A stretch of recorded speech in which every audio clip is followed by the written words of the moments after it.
what is the thing that they could do today to develop your irresistible offer? You're set up for success. That's all you need. At the end of the day, if you message thousands of people every day but don't have a credible social presence, you're not going to get the same conversion rate that someone that does. How to succeed if there's someone who wants to start a business right now is once you start getting those clients, make sure that you have testimonials that you get from them. So you want to make sure you just have the best social presence possible, and then you start implementing a lot of ways to reach out to as many people. The more people you reach, the more money you're going to make. It's just a numbers game. Today I'm here with Dre Medici in Miami, Florida, and I'm super excited because I am no longer the young one getting interviewed who's done a bunch in entrepreneurship and life and health and all the things. And so, Dre, you were born in Uruguay? Uruguay, yeah. Uruguay. I knew I was going to pronounce that wrong. I know. But you're 24 years old. You're the founder and owner of an amazing social media or marketing agency. So you help people grow their personal brands. You've created an amazing brand yourself. And selfishly, I want to learn how you did that because I'm on that mission right now as well. I mean, you have, how many followers do you have? Like 740K something. That's freaking insane. That's wild. And you're co-founder of a restaurant in Miami with your father. Yep. And you're also co-founder and investor in LinkMe. Correct. Yeah, which is a social media connection app, right? Yeah. So congratulations. Thank you so much. It's so awesome. Thank you for and having me. you also, not only are you amazing in business and have accomplished so much, but you're so young and you're also healthy and take care of yourself and good looking and just a super awesome person. So thank you for coming on the show. Thank you for having me, Hannah. Of course. Yeah. So what was your story? I mean, I don't know much about Uruguay, but what was kind of your childhood like, and how did you end up going down the path of entrepreneurship? Were you kind of born an entrepreneur? Did you go through some tough challenges? What did that look like for you? Yeah, so possibly I could say that I was born as an entrepreneur because I did start like selling things, and I'll get more into that from as young as like 7 to 8 years old. I was already starting to sell anything I could. I even have like posts on Facebook of like actual proof of like me selling things on Facebook at that age. But yeah, I was born in Uruguay and I moved to Miami actually. So I'm actually one of the OG people in Miami at 2 years old. So I've been here now for a very long time. But yeah, in Uruguay, when I was living in Uruguay, obviously didn't come from money. Both of my parents were, struggling, raising 2 kids. I have another brother. And then when we moved to Miami, my parents got divorced. So at 2 years old, so I never really got to experience them together. And then obviously with divorce comes like extra expenses for my dad, child support, all that stuff. So me and my brother lived in pretty poor conditions with my dad up until I'd say like 10 years old. Things were pretty rough. Like we experienced living with, sharing an apartment with like a guy who was like a crackhead because like my dad just like loved, having cheap rent, very cheap rent. So we lived in tough conditions. My mom got, married at like, when I was around like 8 years old. So things were a little bit better, maybe I'd say on my mom's side, but my dad's side, yeah, kind of always rough. And so that was like my motivator, like seeing my dad struggle financially. It was always like, I'm making money because I want to one day support my dad and help him as much as I possibly can. And that's what I ended up doing now. At 19 years old, I helped my dad open a restaurant.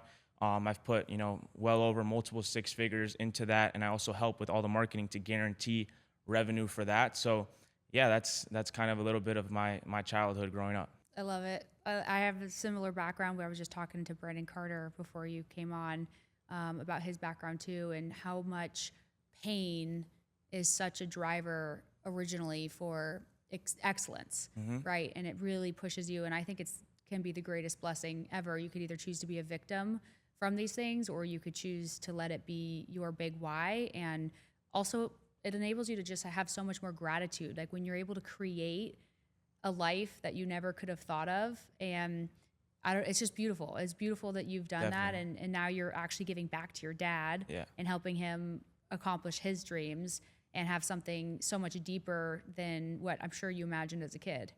100%. Yeah. The feeling of knowing that I did what I said I was going to do, and I'm actually setting out on that mission and helping him financially, and just everyone around me and my family, I always support and give money to many people, even hired many family members as well. So yeah, it feels really cool to set out on my mission and actually accomplish everything I said I was going to do. And you said you were on Facebook when you were like 7 8 years old. 8 years old, That's selling crazy. stuff. Yeah, like listing things like here, buy this for $50, toys, skateboards, literally everything. So yeah, in school I would sell stuff at like as young as 8 years old. And then from like, I would say starting at like 11 years old, I started getting into like a lot more selling of sneakers and stuff. Like I was running like tables at these sneaker conventions with like literally 10 shoes that I would own and like resell. It got really big. And then I stopped doing that at 14, but I did that like at a large scale. Like I had shoes in my closet that cost like $2,000 that I had bought for like reselling purposes and all that. But it got to a point like buying really expensive shoes too. And so, yeah, I did that up until 14, and I was always a soccer player. So like on the way to soccer games in different places, I would like meet up with people in like random parts of Florida that were buying shoes. So like my dad and my family like witnessed me doing that because they would help me like drive me to certain places to sell them. But I always made it convenient, right? Like on the way to games and things like that. So yeah, I was really, always an active soccer player. And then at like 15, 14, I heard about Ultra and I started reselling Ultra tickets every time that became a thing. So I sold like every season of Ultra, probably like 150 tickets, like every single year. And then I started doing that for Rolling Loud, started doing my own events in high school, pregame buses, all that different stuff. And then at 17, I came across my first Instagram business, and that's when my life really changed forever.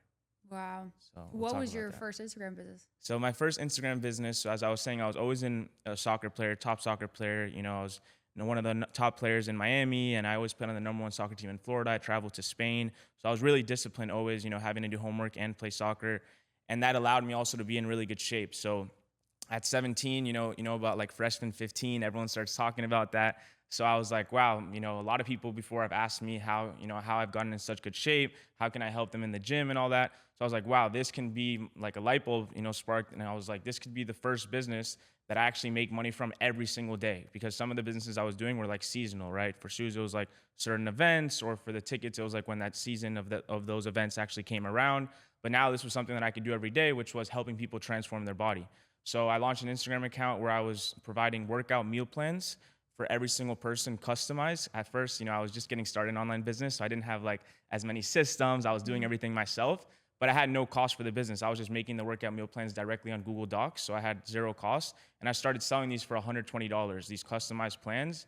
And I literally, at one point, like everywhere I would go in Miami, people would like scream the name of the company, which was Womp, because everyone knew about the company. Because what I did was I didn't know about ads and stuff at this point. So I literally got every single person that was like in high school Miami, not every person, but like 500 to 1,000 people that were posting it on their story. And then every single time they would get a lead, they would post like testimonials on their story being like, if you're interested in transforming your body, contact Dre. And then every time they would get me a lead that I would close, they would get paid $20. So it was like a cool incentive for like high schoolers to make some money.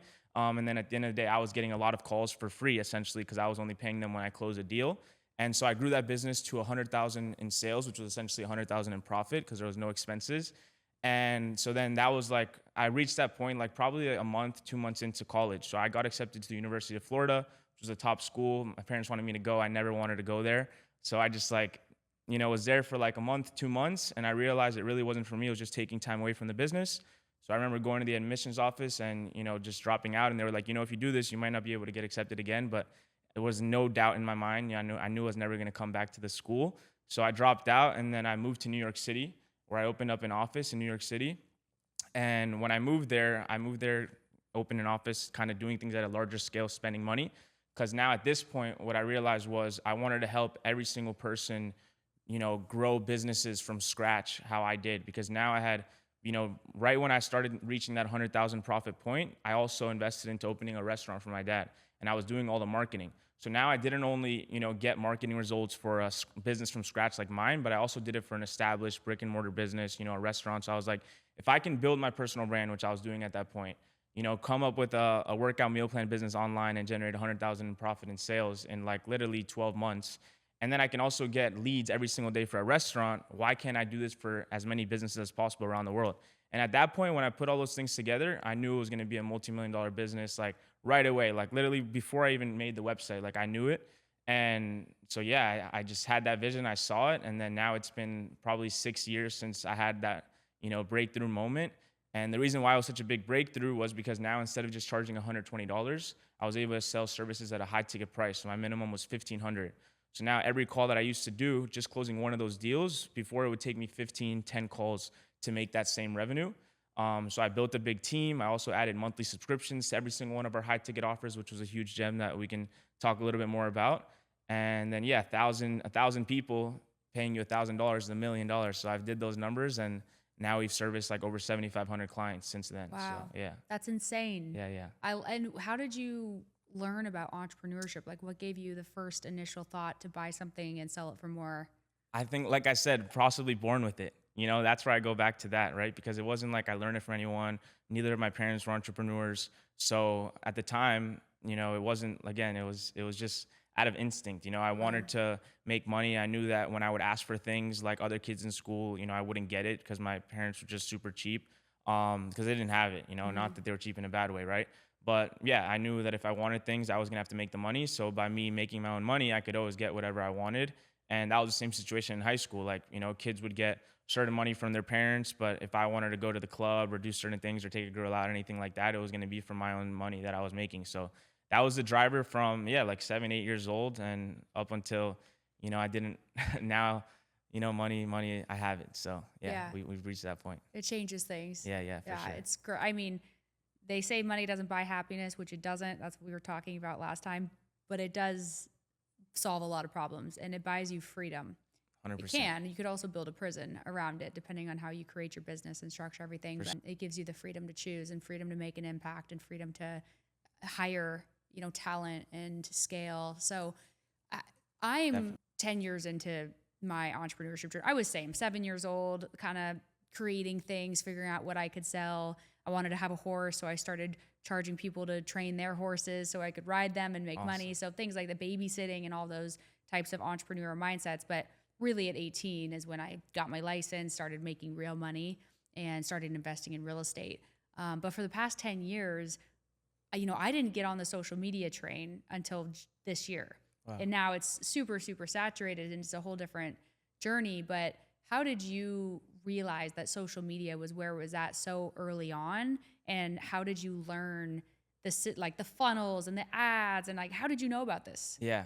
So I would say I think I do have an advantage being kind of young when Instagram and all that stuff was coming out. It's like it was Mm. put onto these like schools, I would say, you know, everyone at school is kind of using it. Like sometimes when there's people like older, maybe 40, 50, you know, and they're like, wow, like you've made all this money by this age, but I had social media at a way younger age than they could have, you know, hopped on that train, right? So I think that sometimes it's not just your age, but, you know, you're lucky that you were there at the right time. Because now sometimes, for example, I'll see kids that are like 14, 16 on social media sometimes, and I'm like, wow, I wish I would have went all in on at that age, you know, but social media just wasn't as available or as, you know, as a monetizing platform as it is today, right? So sometimes your age really helps make it easier with social media. So in my case, yeah, I was just already on social media because I was a high school Mhm. kid, you know, wanting to have a nice Instagram just for social purposes.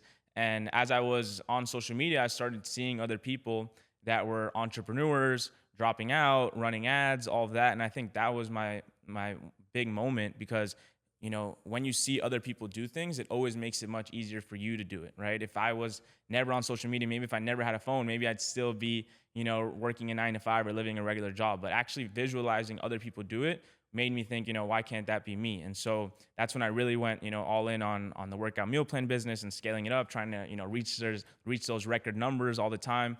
Even dropping out of school, you know, part of that was because I'd been watching people drop out of school for 6 months already before making that decision. So it was like already a norm to me. And then how did I get into, you know, learning funnels, ads, all that?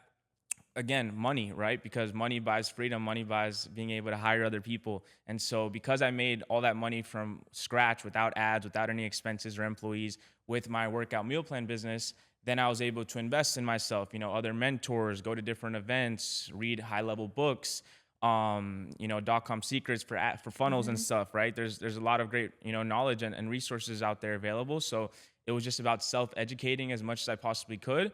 And obviously, the biggest part about it all was actually applying what I was educating myself with and teaching it on a consistent basis. And they say when you teach things, it's much easier to actually retain and learn that information.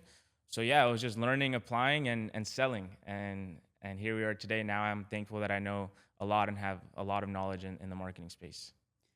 It's funny because I'm rereading that book right now. I was listening to it while I was getting ready Awesome. for the podcast, and by Russell Yeah, Bronson. exactly. Branson. I Hmm. always say his name wrong, but yeah, that the whole space is so new to me because I joined Genius Network, which is a mastermind in Arizona, and Joe Polish is the owner, and he's a marketing expert, and so that's what really opened my eyes because I've just always been a grinder, just figure it out, do it. I'm a read books and everything. Rich Dad Poor Dad was the book I read, and that's what ended up getting me on the real estate path. But it's interesting because now I'm actually literally for 2 weeks, I've been working 16 hours a day, learning Go High Level in and out. Just amazing. like I got to start running to build $1 billion company, which I'm going to do. And I want to do, and I'm going to do. You have to advertise. Referrals cannot really scale your company. 100%. You could make good money for yourself, but it's not a scalable thing. You can't really build an enterprise value because it's all just around you and your personal little sphere. And so you really have to master advertising. And it's been so hard because the only time I had worked with an ad agency in the past was when I first launched my real estate brokerage. And I didn't know anything about ads. I hadn't read any books. I just hired the first random ad agency that popped up. And I ended up signing a 12-month, $100,000 contract. And I didn't get one closing out of it. And so then I was like, screw ads and this and that. And real estate brokerage is a little bit different because it is very much a relationship business. But no, but still, you should have got results. We would have got you massive results. For sure. Yeah. And then you're like, oh, I work with this agent and we just got her these closings. So I was like, God. With like a few $1,000s. So for sure. But ads, I mean, I think it's so difficult to master and it's so expensive and the money can be wasted so fast. Oh yeah. You know, and even I'm working with another ad agency right now and I look at the graphics they sent me. I was like, oh God, like this is going to be another waste of money. Yeah, we'll have to talk. Yeah, luckily I only signed a 3-month contract on that one. But so it's just something I really want to learn because if you don't have leads coming in, you can't fulfill the product. Exactly. So it's like you could argue one of the most important aspects, if not the most important aspect to your whole business is being able to generate consistent leads. Because otherwise you're going to be succumb to market cycles and all the different things. But when you can really know your ROAS, like what's your return on ad spend, what's your cost per customer, what's your lifetime value of a customer, and just starting to learn all these things. But yeah, it's a whole different world. I want to rip my hair out trying to learn funnels and email forms. And, I never even created a newsletter. I finally created my first newsletter this week. That's good. The best thing to do, I mean, especially for you, you're doing so many things with real estate and like that's where, majority of your income is coming from and stuff. So I'd say you're in a position where you can delegate a lot of those things. And sometimes you want to learn the in and outs. And it's good to know, obviously, because that's how you're going to judge if someone that you're hiring is doing a good job as well, right? If you learn the basics, but also just hiring people that are better than you at making the designs and the forms and all that stuff always helps. And that's definitely one of the ways that I grew my business really, really fast. I just started reading now a book called Blitz Scaling, and I didn't really apply this knowledge before because, like I said, I just started reading it, but I have applied it without the knowledge, right? We're just moving fast, being efficient, and not just trying to do everything perfect myself, but just, really delegating and building big teams. Like I'm at a point now where I have like 300 team members. Wow. So yeah, we really have a lot of people that are like probably 10 people that are good at each different area, right? So 10 people for websites, funnels, 10 people for just lead generation, all that stuff. So yeah, I'm really big on hiring, delegating, and not needing to be the expert yourself. But yeah, going back to ads and lead gen, that's definitely is the biggest part in any business to actually grow. We started spending like $50K a month in like 2019 and have continuously spent around that every single month on just acquiring new business. And obviously that's the number one way to reach bigger revenue numbers. Because if you're just relying on, referrals or people that you're getting just from organic, if, you don't have videos going viral that month, then your revenue is going to go down. But if you have, the ads, exactly how much you're making. And then anything extra, referrals, videos going viral, that's all additional income that you're making. So, yeah. Yeah, it's a whole new world. And I completely agree with doing what you do best and hiring out the rest. So for sure, I will always be hiring either, in-house employees once I'm big enough on ad spend or agencies that are proven, but knowing just enough to be dangerous. Like you have to know how to ask the right questions when you're interviewing any sort of outsourced company, like an ad agency, because otherwise you're just shark bait and you just don't know, are they even a good fit for your business? What's the quality of their funnels? What is their cost of conversion that they're going to try to get for you or return on ad spend and those types of things. And Yeah, so it's pretty interesting. Russell Bronson and Dan ClickFunnels. Yeah. Kennedy, and yeah, ClickFunnels, Mhm. and they are so much amazing now. And that's why I have the podcast, because as you kind of mentioned, you were raised in a generation where social media was a thing. Yeah.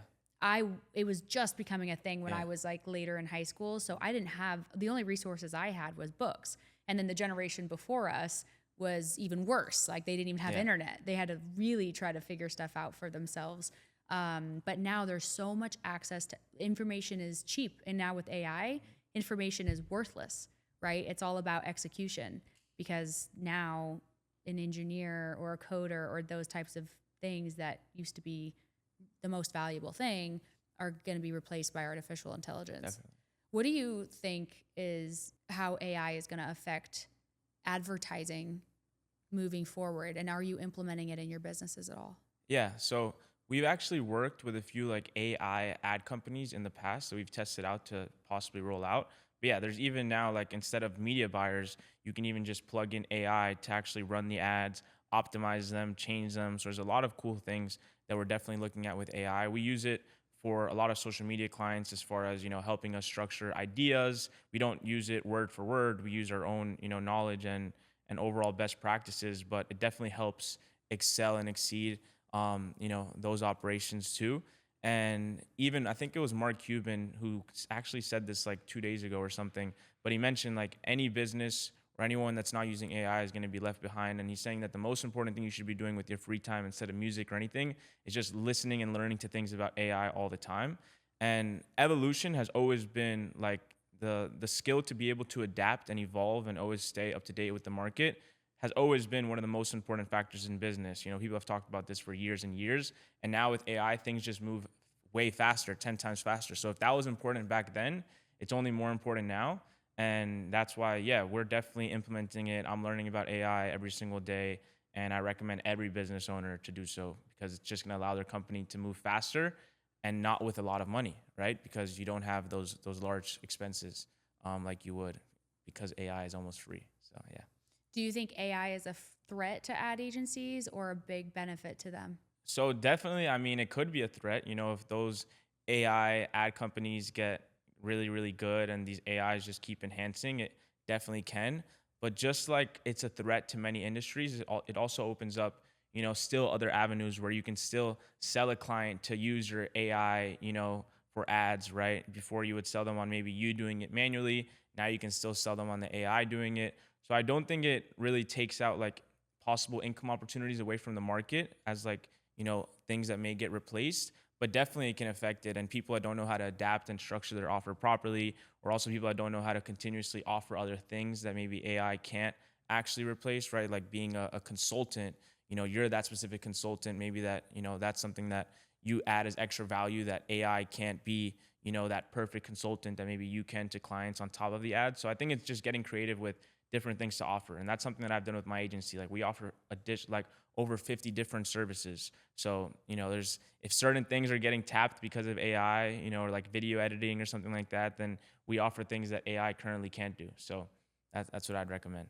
Adapt or die, Yeah. sink or swim. 100%. Everything's always changing, and now at a more rapid pace than ever, Exactly. at an exponential pace. For somebody who's looking to grow a large social media following, like in the hundreds of thousands or millions, in competition with all the other brands and content, there's a content overload. Like so many people have a podcast now, so many people are running ads, so many people are posting organically. What is your advice to truly set yourself apart and build and grow at a large pace like you have? Like for instance, myself, I have, I don't know, maybe 80,000 followers across the board. And I started posting 6 or 8 months ago, which is great. But when you want to be in the millions and when you want to make a really big impact and attract the right, like your dream customer type people, what advice would you give to someone who's looking to build a brand like that? Yeah, there's a few different ways. Number one, just talk about what we're currently doing. I think having a podcast and collaborations is great because, cross networking platforms and audiences always helps build that up. So that's definitely one of them. The other one is, sure, setting yourself apart is important to be different and be authentic. You should always include that in your content. But something that people are scared to do that everyone that is going viral is doing, and I think everyone should do, is recreating other people's content that has already gone viral. So a lot of people that are growing and getting really big numbers is because they're seeing a trend on their For You page or their Explore feed that has already gone viral, and they're recreating it. And Instagram has a way of knowing that the algorithm has already picked up on content like that.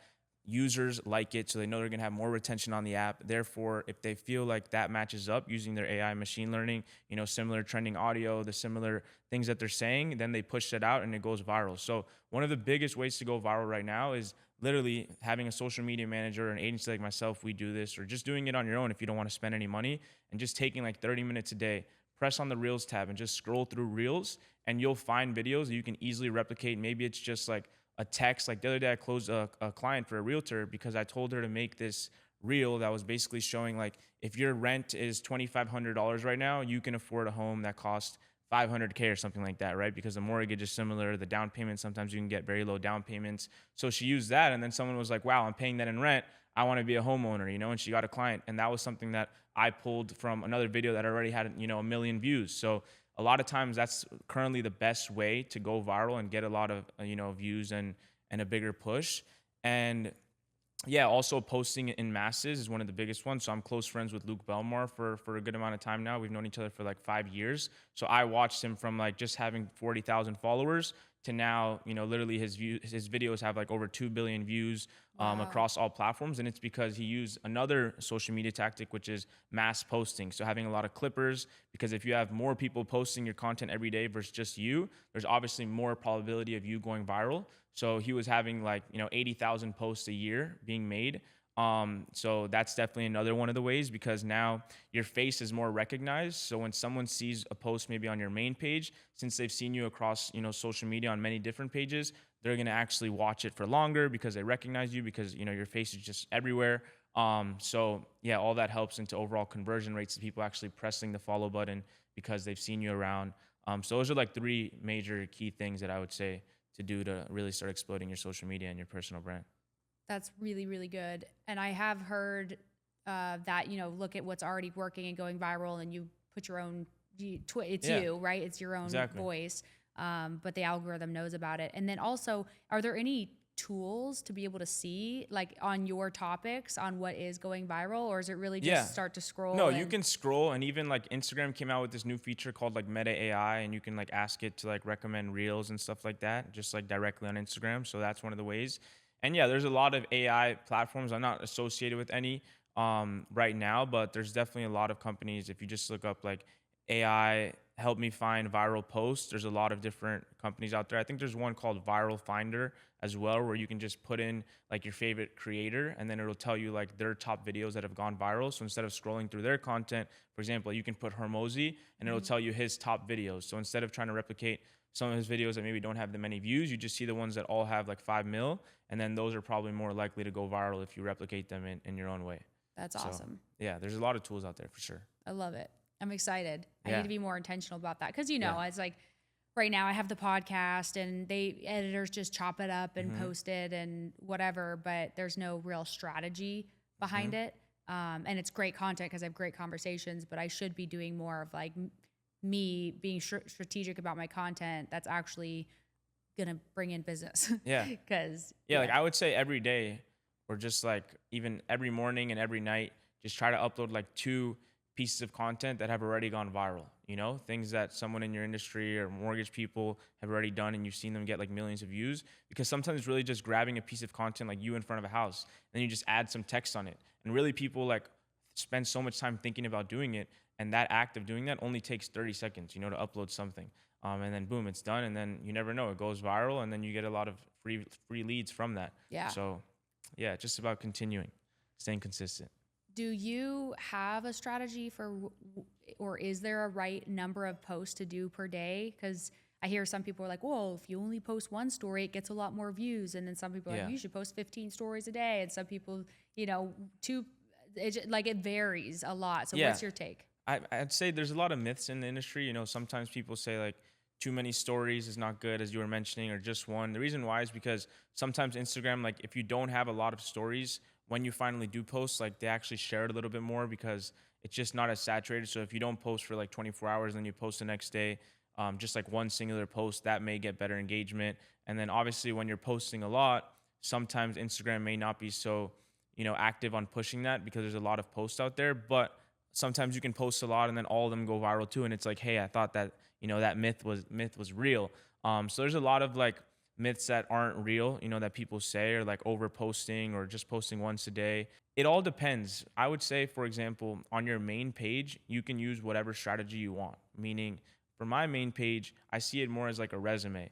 I only want to post when I think that post is like my best post that I can make this month or this week. I really want to choose quality over quantity. And the reason why I have that strategy in my mind is because I know that when someone lands on my page for the first time, sadly, they only see the first 9 to 12 posts if I'm lucky. Meaning all those other posts that I spent money on editors, I spent money on videographers, people aren't really seeing them. So if I'm just blasting a lot of posts, I may not get, some of my top quality stuff seen by new people coming onto my page, but that is, only a good strategy if on the side you are mass posting. So I have like a lot of TikTok pages that are posting like 3 times a day. So I think if you have like other pages, post as many times as you can, 3 times a day is good. Or even something that I might start doing, I haven't, completely started, but it is something that you can do, which is in replacement, if you want to have the feed looking really good, you can post a lot of reels and just not have them show on your feed. Hide them. Right? So you can hide them. That's one of the good strategies there too. But yeah, I would say mass posting on many different pages is really, really good. That you can never go wrong with because it's, not really used as like your resume and your business card as the way Instagram is. So that's my personal take on it. But people that post a lot on their personal page and they're not really concerned about other posts, it's also a great strategy as well. So it's really just something that you should decide personally. But definitely, if you are limiting your posts like I am, make sure you're mass posting it on other pages for sure. Yeah. And do you, because, different channels do better with different types of content. Like right now, my guy, he posts everything to everywhere, which is great. But for instance, LinkedIn, it's different than what Instagram likes. And so do you have a different strategy for each page, or are you just putting the same content out everywhere? Yeah, I would say it's obviously easier to just put it out everywhere, and not structure for each one. But if you have the additional time to do so in your business where you can say, for LinkedIn, let's make it this format and the other format, I think definitely taking the time to set it up to apply to those platforms specifically will obviously help increase the chance of going viral. But if you feel like you've put time into, making it specific for LinkedIn and for TikTok and it's not really making that much of a difference, then I just go back to being more efficient and choosing again like that blitz scaling strategy of just moving fast and not so perfect. So again, that's kind of what I would say for that. Okay. And you mentioned partnering with people, you started basically affiliates in high school. Exactly. Yeah. And I think that's absolutely genius because you see anybody with a big brand and they make billions of dollars or hundreds of millions of dollars, like The Rock and his tequila line, or Kylie Jenner and her Kylie Cosmetics and all these different things. So it's really cool to me that you saw that right away on the power of people.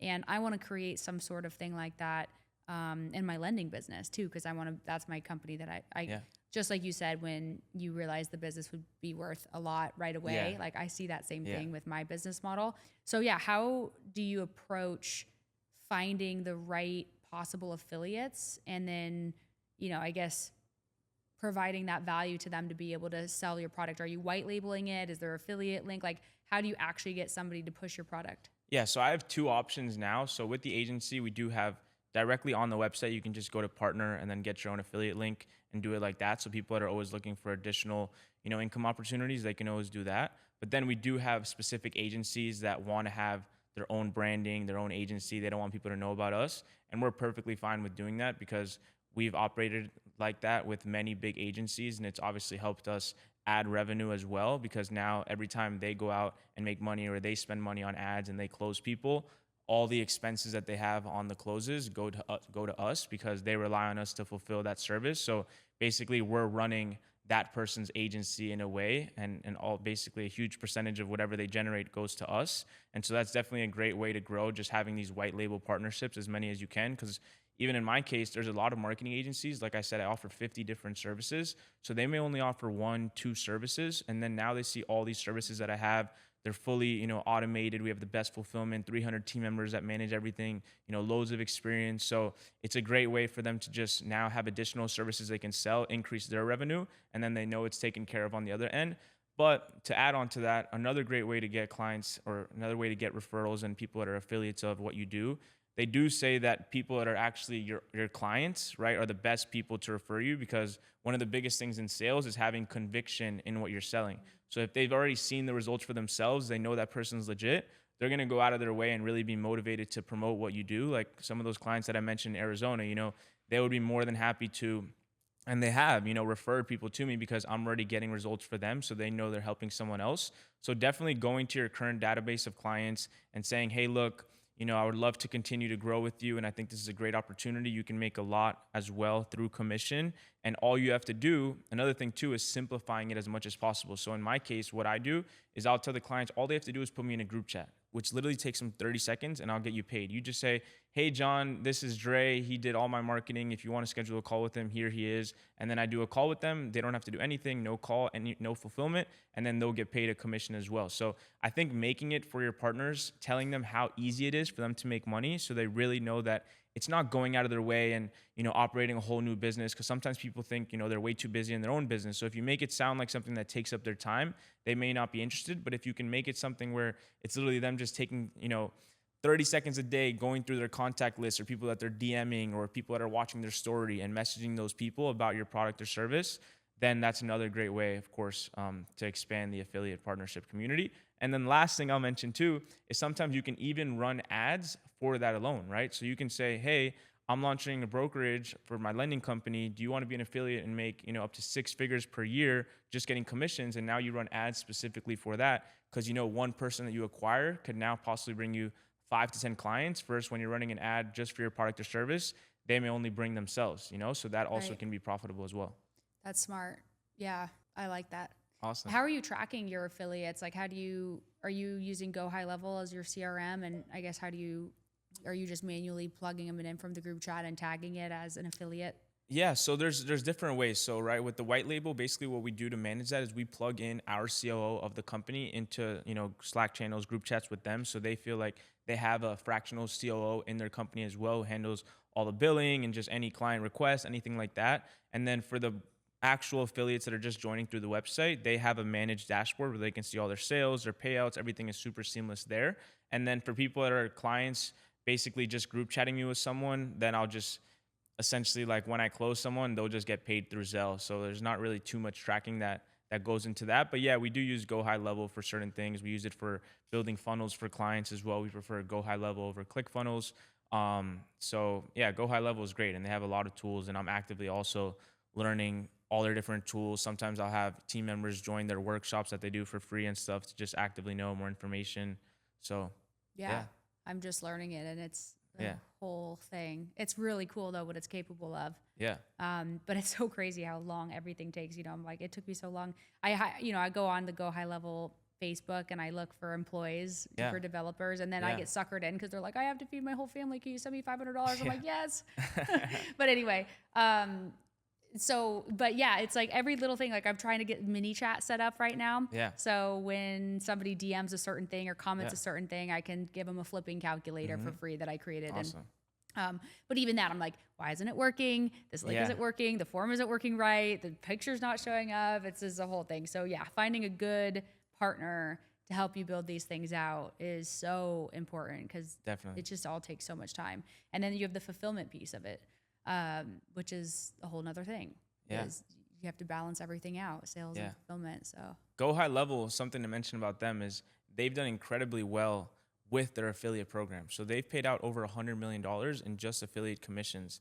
And so I wanted to bring that up because a lot of times people should take what they've done as an example for some businesses that it can apply for. In their case, they don't have too many expenses. Like for me, someone's an affiliate and someone signs up on a $1,500 package, I may have 50% margins on that. So 50% of that is going to be expenses that I need to deploy to actually fulfill on that service. But if you have a course, or let's say the calculator, for example, and you actually sold that, right? Or a course is a better example because it's more higher ticket. You're not necessarily having to do any work when somebody buys that course for the second or third time, right? Once you make it once, that's all the work that went into it. So for something like a course, you can offer 50% commission, which is the reason why Go High Level has thrived so well as, with their affiliate model, because if you're offered 50% commission, you're actually going to be incentivized to go and get people. So like anytime a client signs up for a funnel, we get them on through our Go High Level affiliate and we get paid from that. And maybe if I had read it for the first time and it was like 10% or something like that, I wouldn't even think of, offering it to a client, because I'm like, I don't care about making $20 on this client. But now that it's 50%, it's like, hey, might as well get 50% earnings. So Go High Level is a great example for anyone to look at that wants to really scale up their affiliate program, because that's what scaled up their valuation to where they're at for sure. One of the main things. How have you found good talent and maintained quality as you scale?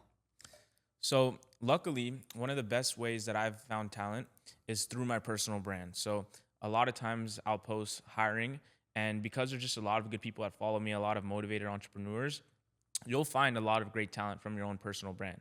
Another one of the ways that I've done it is through LinkedIn. So on LinkedIn, you can spend some money on, job posts, and you actually get really good response rates for the amount of money that you spend. It's pretty impressive. And so that's another way that I've gone out and hired. There's platforms like Indeed and stuff I haven't explored too much. So it's mainly just been my personal brand and LinkedIn. Those are the two main ones. And as far as how do I maintain the talent, there's a few different ways. For my closers, I came up with a strategy to maintain them, because I think closers is something that's pretty difficult to maintain for a lot of companies, because there's so many different offers out there and so many ads and just so many people talking about like being your own boss. There's all these different factors that can steer a closer to starting their own business or going to another closing position. And so I was in a position where after like 2 years of having the same closers on my team, I started to feel like there needed to be something else that I had to do in order to keep that closer long term, right? So that's when I came out with a specific strategy that I never learned from anyone. I've never seen anyone do. But instead of giving my closer equity per se of the company, which now could create more problems down the line, you're just going to treat someone differently when they have equity. You're going to expect more out of them. There could be more confrontation, just things that I wanted to avoid.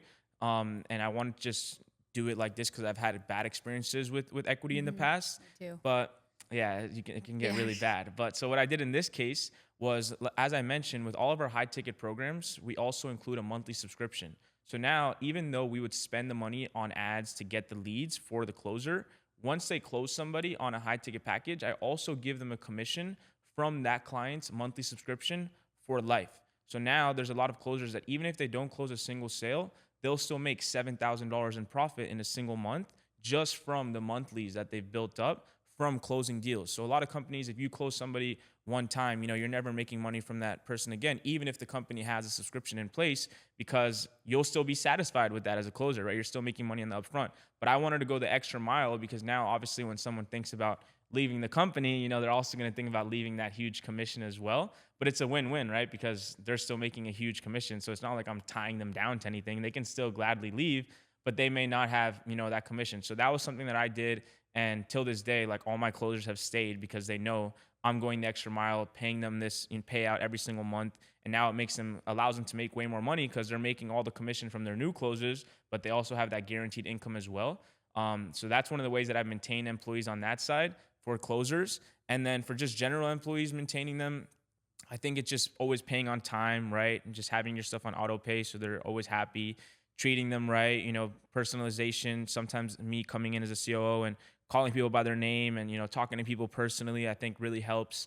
And just overall having good managers as well that are in position to oversee, look after them, communicate with them. Because as a CEO and having so many clients and so many team members, you can't always do that. So you need to make sure you're putting good people in place to nurture them, to talk to them, on a consistent basis. Are you virtual? Like, do you have? Yeah. We're all virtual. Yeah. So how have you maintained? Because that's what I am building, is a virtual business. I have an office, but it's not for us to go in every day or anything like that. It's more client facing. So how do you maintain like company culture with a virtual staff or work from home staff? And what's your management structure to manage those staff, keep them engaged and track their performance? Yeah. So as mentioned, having those managers, I think is really, really key. So probably for every, let's say we could lower this ratio down. We should, but for now, it's probably we have a manager for like every 50 people on the team, right? So there's about like seven or so managers that are managing every single person, and these 50 people are all like in one Slack. So sometimes it's just like communicating to everyone at once. You don't need to go to each person individually, but just being kind every morning. Good morning.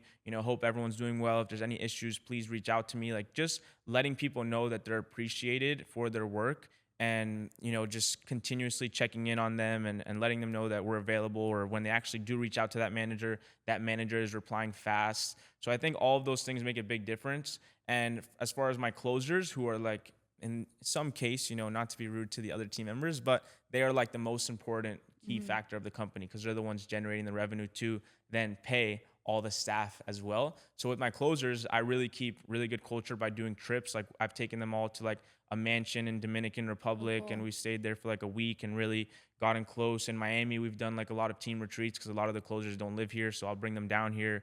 They'll all stay. I'll get them a hotel. So we've done that, pretty consistently. And little things like that make a big difference. But then with all like the worldwide employees that maybe can't come down here, it's really just about being very nice to them. If they reply to a story, I'll even reply to them and just check on how everything's doing.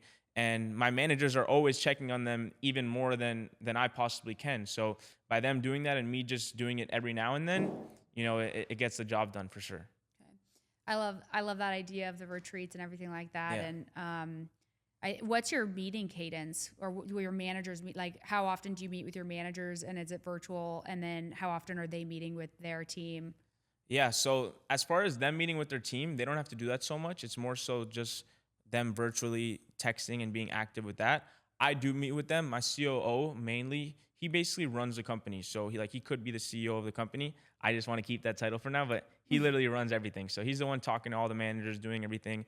I come in and I do it occasionally. So for example, with my COO, I have weekly meetings with him consistently.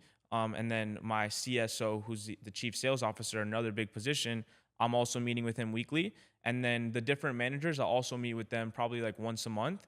But my COO is the one that's meeting with the managers consistently. And then the managers, like I said, are just communicating virtually and just staying on top of them. Because a lot of the tasks don't really require a phone call. It's like a lot of like, for example, with video editing, they'll send in a video and then the manager will make any edits or corrections. No call is really needed for that. Or fulfilling on certain lead generation stuff, if we're getting that client results consistently, there's not really going to be a call needed for that. So we try to limit that, again, because I just want to make it the best experience for every single team member. So if I can make it like, okay, you don't have a call 3 times a week or 4 times a week, or even, every day or something like that, I just feel like it's a better overall experience. Like they don't need to say, oh, I'm getting paid X amount, but it's not just for the hours I work. I also have to show up to all these calls and all that stuff. It definitely works in some companies, but I just love making it the easiest experience for all my team members. Yeah, give them that more entrepreneurial feel, and they have their own independence and freedom to make decisions.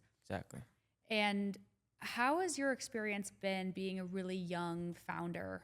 Like, are all your employees and your leadership team young like you for the most part? Some are older. Like my CSO is older than me. A lot of employees are older. My COO is like a year older than me. So yeah, I mean, it really doesn't matter, I would say, because like my CSO is older than me. I think he's like 3 years older than me. And he never really mentions like the age thing or thinks anything of it, because people see like I'm wise beyond my years, and they also recognize the accomplishments that I have. So I think that plays a bigger role than age, because it's like, okay, or even like I have team members also that are some of like sales members also, that some of them are like 30 plus. But again, they just see what I've done. They know that I started really young. They know I have a lot of experience. They've seen my consistency, right? Because it's like, I've been running this agency doing huge numbers, well over 300K a month for like 6 years now, and with no issues, no lawsuits, no complaints, no nothing, just a great experience for everyone overall. All my clients are happy. So I think when they see that, it's like they could never care about the age. They could just see that I'm representing exactly what I told them when they joined the company. I'm fulfilling on all those things. I'm staying consistent, and everyone's happy. So yeah, I think that's just what they acknowledge and realize. Yeah. But you have attracted talent that's pretty much closer to your age for the most part. Yeah, probably because a lot of the people I hire are from like my personal brand, and those are the people that are attracted. But there are people that play big roles that are older than me. in the Yeah. company. I found that, when it comes to finding, um, that's something I worry about with the lending company. Something I really want to dial in is like attracting the right talent and attracting experienced brokers who have been in the game a Yeah. long time, who can bring their book of business in and just providing more value than they could imagine. But I feel like there would be that roadblock for some people. They're like 45 or 50 years old and they're like, who are you to, I'm going to go work for a Yeah. 28-year-old or 29-year-old. But as I get older, that shifts a little bit. But naturally, I do tend to attract younger talent, which is great. But it's also hard because there's heavy training involved with shaping people versus, I guess, paying to play and kind of getting that more seasoned. I'm like, I want talent that teaches me. Yeah. I've done a lot because of limited resources as a scrappy bootstrapping entrepreneur. I've always had to hire cheap talent and train.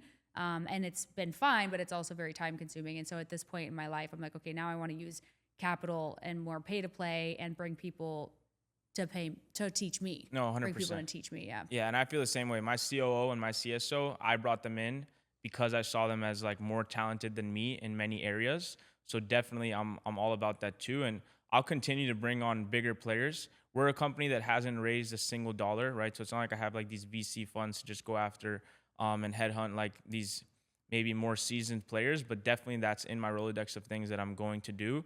And I think that as you grow and do raise capital, it's way easier also to hire older people, or that's another like factor of them, seeing you as more credible person and all of those things. So definitely I'm the same, and I'm going to continue to hire, higher caliber people as we keep growing for sure. Yeah. How do you structure, because we just talked about equity, right? And how much of a nightmare. I've gone through multiple equity businesses that I ended up walking away from because it's also a little bit different dynamic of me because I partner with a man, and then there's like the I want to marry you thing that comes up, tends to come up. And my answer is no. And that wasn't the agreement. And we're supposed to be business partners and I don't want to be with you type situation. But anyway, I know, for instance, a lot of my network have massive companies in the, tens, hundreds of millions. And usually they give their leadership team, like their CFO or their COO, a couple positions, a piece of equity in the company. Have you structured it like that as well, or what has worked for you? So yeah, I haven't done that just yet with the agency, right? So for now, I retain 100% ownership, but I pay them really well as if they were getting equity. Because another thing that sometimes people don't know is, for example, I've had equity in LinkMe, and LinkMe is a great company, and I'm happy to be part of the company. But the way that LinkMe is structured, for example, is I never have gotten paid a single dollar for the last 4.5 years that I've been the co-founder and the CMO of the company, because neither have the other two co-founders. That's just kind of how they wanted to structure the company. So sometimes it's like you can take equity and you think like you're living this dream life, like the best situation, you got equity, but then maybe you're getting paid way less on your cash, monthly on a month basis. So really you're not retaining that much capital, or you're not increasing your net worth that much, because at the end of the day, maybe when those payments do start, the work that you did 4 years before aren't really judged as well as if you were getting paid every single month. You'd really be able to see like an amassed amount of money from that work, right? And sometimes with equity, if you just got equity in the beginning, for example, then everything else that comes after that, you may not really get rewarded for that. So sometimes equity is just not the best position, and I've decided to not do that right now, just because of what I've experienced in the past, and because I've seen that I'm able to be more generous with the money that the company makes, paying way higher commissions. Some of my guys make 30% commission on some deals because we have this structure in place, or maybe if they were getting equity, they'd get 5-10%. But it's definitely something that I've considered. What I've told my two key members, my CSO and my COO, is that if I do ever sell the company, I'll make sure that they get, a nice, huge payday from that as well. But for right now, I just don't want to put anything in writing, and they just need to trust me. Because I just feel like that's what's better for us overall right now. And like I said, it still comes with advantages, right? You may not have that equity, but you're getting paid way more. So that's definitely something that for right now, I want to keep that way. But they do know that they will get, a portion of whatever we close on, because it's not that I don't want to give them a percentage or I don't want to do that. I just know in the current moment, it won't really help as much, and they just need to trust me. Yeah. So, yeah. Yeah, I know a lot of people I know do phantom equity where as Yeah, long as they're still with the company and as long as they hit certain metrics and exactly. goals, then they'll get a piece of equity when the company sells at some point, which I think is a great strategy because you don't have all the, um, I don't know, the marriage Yeah, tied to it. Right? It's an agreement and exactly. it's still a win-win, and there's longevity there because once you sign papers for equity, it's pretty hard to get it back. Yeah. Yeah, if something goes wrong, Oh yeah. it just I've had to takes. buy out, business owners and went through all of that. So yeah, you have to be really careful with those decisions for sure. Do you guys do more of your business in specific industries, or are you guys working with a whole variety of different businesses? Yeah, so that's something that we take pride in. A lot of like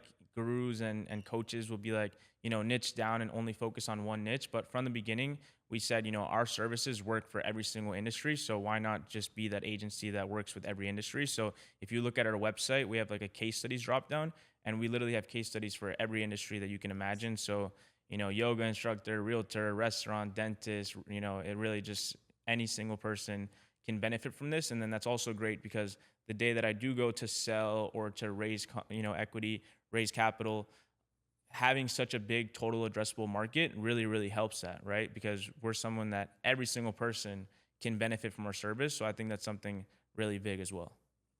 And what about in today's economic environment with, inflation and tariffs, and some people are super optimistic, some people are not. Have you guys seen any impact in business? Because I know a lot of businesses that are hurting, and then I know a lot of businesses that are doing great. You guys run ads, so you really see Yeah. sales. Like, what have you Yeah. guys been seeing in these kind of uncertain economic times? I think since we're not like a huge corporation, we're doing, let's say, a bit over 300K every single Yeah. month. I think with companies at that size, if you're not in like the 50 mil a month, you don't really see it that much. Sure, you can see some people not Hmm. being able to afford, but there's still those people that can just because you're operating at a smaller scale. I'm definitely optimistic for the future. I think, by the end of Trump's term, right now, I can't really depict what's going to happen, but by the end of it, definitely everything's going to be through the roof, Bitcoin, all the important cryptos right now. The economy overall is just going to be excelling like never before. Right now, obviously, there's going to be impacts in the markets that Trump may have not expected when he first, comes out with, but those are just the norms and things that happen. But overall, it's going to play out properly. But what he currently did obviously can have some effects in the short term. But yeah, like I said, I'm not too affected by it right now. Hopefully, it'll stay that way. I did get affected with my crypto and stock portfolio. Definitely right now, I'm down like 50%. Buy more. But yeah, exactly. That's the answer. So that's what I'm doing. Yeah. So you do invest in. Yeah, a lot. Yeah, I started investing in crypto like early 2020. So yeah, I'm always buying, and I've been doing that for a long time. Nice. Yeah, I have a auto buy on like Amazing, 5 coins. amazing. Yeah, it's the best So thing to do. just every week, it Yeah, just buys another X that's amount the of key. dollars. Yeah, I think Bitcoin's here for the long run, Yeah. but I like a lot of people. My first trade on Bitcoin was in 2014. Wow, that's incredible. Yeah, and of course I didn't keep any of it, Yeah, but I that's was what like, happens. God damn. Yeah, Where it was like on those weird Coinbase, I don't even think existed. It was on yeah. those weird exchanges that I had you to write your password down 50,000 times because if you forgot it, you were never getting Yep. in. And yeah, but well, cool. So as far as I know, we have to wrap up here. I could talk to you forever, but for I guess for somebody who wants to build a big brand, build a big company, and scale to massive levels, what is the thing that they could do today to give them the most impact to start to do that? So I would say the first thing is having a personal brand and a company page on Instagram. Those are the key biggest things. Obviously, going on every other social platform also helps. Then I would say making sure that your page is optimized for a high conversion rate. That means that if you have a video going viral, then you're going to have more people follow you than someone else that maybe hasn't optimized their page. So this means having a good profile photo, having good story highlights where it looks very credible and aesthetic. Each one has their own icon. Your content is all high quality content that looks very professional. Your bio really stands out and you show authority and credibility for the first time when someone sees you. And then obviously making sure that you're posting viral content as consistently as possible, for one, to grow your following and build up that number, because that's a lot of people, that's a lot of, when someone lands on your page for the first time, that's the first thing that everyone looks at, that following. So you definitely want to build that up by posting that viral content. Then I would say building out a lead generation strategy. So that can be from ads, that can be from just messaging people directly on Instagram at a large scale, which we help clients do. also by sending millions of messages out on Instagram, which we also do, and then doing, email lead generation, LinkedIn lead generation. Then as you're doing lead generation on every single platform, you're also going to be tying that back to your Instagram. They can see that, for your credibility as well. And you can get leads from everywhere. But at the end of the day, if you message thousands of people every day but don't have a credible social presence, you're not going to get the same conversion rate that someone that does will, right? So you want to make sure you just have the best social presence possible. And then you start implementing a lot of ways to reach out to as many people. The more people you reach, the more money you're going to make. It's just a numbers game. And then you want to have a really good offer, a winning offer, something that, every single person that hears, they're willing to pay whatever you're charging for, charge less than your competition, of course, and just have great fulfillment, hire great key players. And I'd say with that, if you can implement and take action on that, you can have a thriving business in, a few months. I love it. How do you, like, what's the best strategy to develop your irresistible offer? So in my case, so I'd say for anyone really, I would say having a done for you offer really helps, because I always tell people, if they're selling coaching or they're selling a course, if, for example, let's start with a course. If someone buys a course and they don't watch that course because they're so busy and they can't get to it for 3 months, 4 months, 5 months, you can't sell them on something else because they haven't even watched what they first paid for. So to sell them on another offer or another course is going to be very hard to do, probably not likely. But when you have a done for you service, for example, if you were to pay me $1,000 and then in 2 weeks, and I start the work today, but in 2 weeks, I've already gotten you, hundreds of leads, and you're seeing all the work and you're seeing the potential that this has to continue to grow your business. If I say, hey, let's increase the budget next month to $3,000, possibly you're going to say yes, because I already did all the work. You saw it took no work from your end, and I'm already driving you results. It's going to lead to an ROI. So it's a lot easier to ask someone to continue to spend money with you, continue to grow with you. So definitely having a done for you service and an offer that is revenue generating for that client. Because if you're making someone money, there's no reason they're going to ask to cancel your subscription or your retainer or whatever it is you're charging them, because you're getting them an ROI. So in my case, those realtors that I mentioned from Arizona that I've worked with, they continue to pay every single month with no problem, because I'm getting them deals closed. I'm getting them that return on their investment, by hundreds of thousands of dollars. So definitely having a winning offer those are the keys. Done for you service 100%, and then something that's going to generate them revenue. And then the last thing that I didn't mention in the part about how to succeed if there's someone who wants to start a business right now is, once you start getting those clients, make sure that you have testimonials that you get from them. And that's as simple as, after fulfilling on the service, a month later saying, hey, it would really help me if you can provide a video simply talking about your experience, so I can help more people that may be skeptical like you were before you took action and saw the results that I brought you. And that's a super easy way to start getting testimonials from your clients. And then by posting them on your story, people are going to FOMO into, opting in and wanting to learn more. But if you're just posting videos of you talking about it or showing your website and never showing any person that's actually gone through the process, you're probably not going to get as many clients. So if you do that and everything else I mentioned, you're set up for success. That's all you need.